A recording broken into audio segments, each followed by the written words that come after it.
This episode of Local Film Talk was recorded in the Green Room at Natty Green's in downtown Raleigh. Perfect for business meetings or just joining friends to watch the big game, the Green Room is the ideal place to host your next event. To learn more, contact David Crack at 919-232-2477 or email david at nattygreens.com.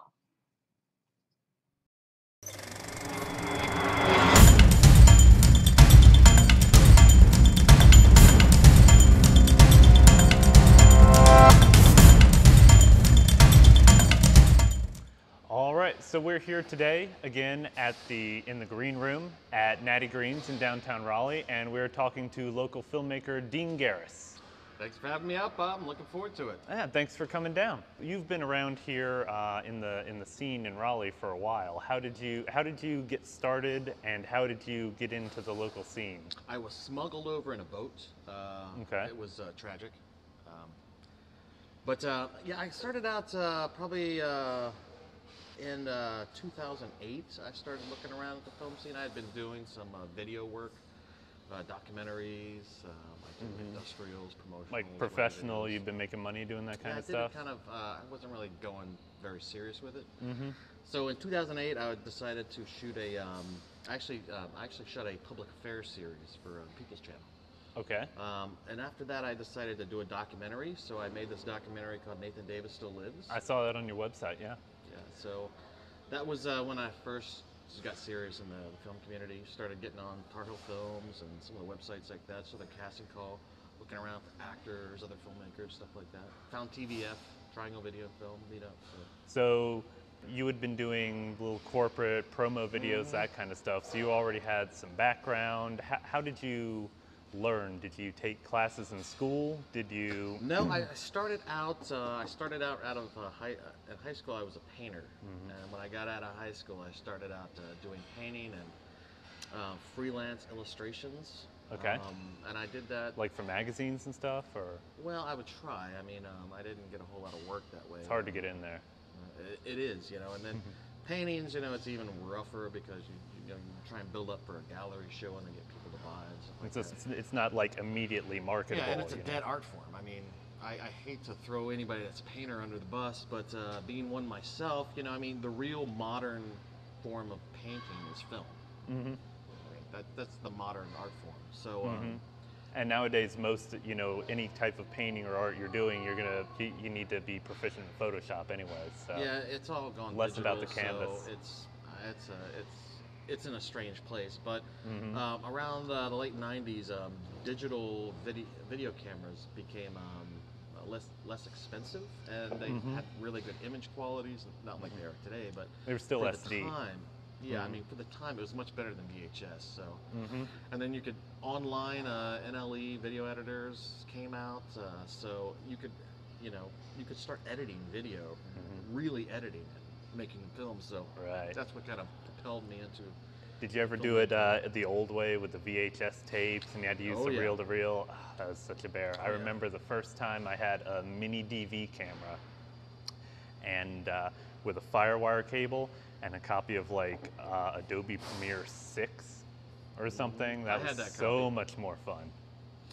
Yeah, I mean, those were good times. I mean, in the 80s,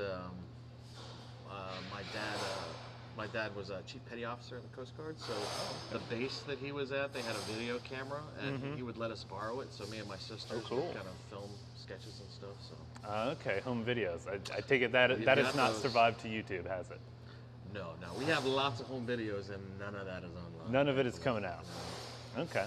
Now, I noticed on your website you said you do wedding videos. Yes. Was that something you started out with? Like, is that something you did in the early days? I did do some in the early days. When you're kind of cutting your teeth, you're taking any kind of work that you can get to try and figure out what you can do, what your limits are, how to better yourself. So when you were learning to do all this stuff, early 2000s and such, it wasn't like today where you can, if you have a question, you can look it up on YouTube and there's a million videos explaining it. So was it all just, what, just look stuff up on YouTube? Yeah, especially with After Effects. When I'm doing something in After Effects and I need to figure out how to do something, I'll go to a video and there's always some 15-year-old that knows how to do everything on there. So. First, Video Copilot. If Video Copilot doesn't happen, then YouTube. That's where I always go. Video Copilot's pretty good. Mm-hmm. But when you were learning in the early 2000s, was it all just trial and error, figure it out as you go? Or Kind of. I mean, it wasn't. I didn't. Never felt like I was starting. Did you at work a with other starting people? Point because I come from an art background as a painter, so I understand light and shadows and angles and stuff like that. So that's how I still approach it. Okay.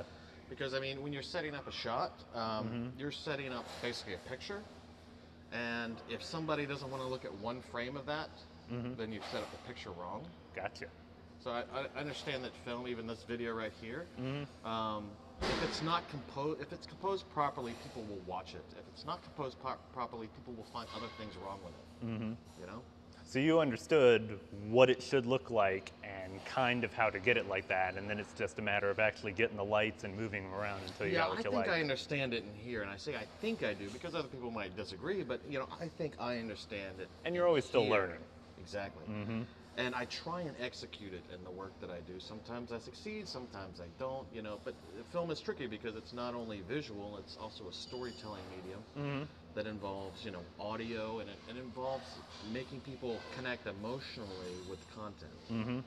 And especially, you know, when you can have different camera moves and everything, you may have to light a whole room for multiple spots in one camera movement. The fun stuff, though. I mean, when you're at that point, that's a little more experimental. Yeah, that's the fun stuff. I mean, so you had done all these different projects, some corporate work, and you decided you wanted to try some fun stuff. Well, I just felt like I decided that I wanted to start telling stories. Because when you're doing these other things, maybe wedding videos or business promos or commercial work or anything like that, you're telling somebody else's story, you know, and that's fine. And that's fulfilling and fun. I mean, I do wedding videos now, and I absolutely love them, you know, and I do business promotionals. I love those, but I want to tell a story that's not being told. That's where the filmmaking comes in. Okay. So I guess the first thing you decided to do was the documentary. Yes, because I had experience doing documentary work. Okay. And this was a band that you had seen, a character that you were familiar with? Nathan Davis was a North Carolina musician, and I had done a video for a band he was in 2001.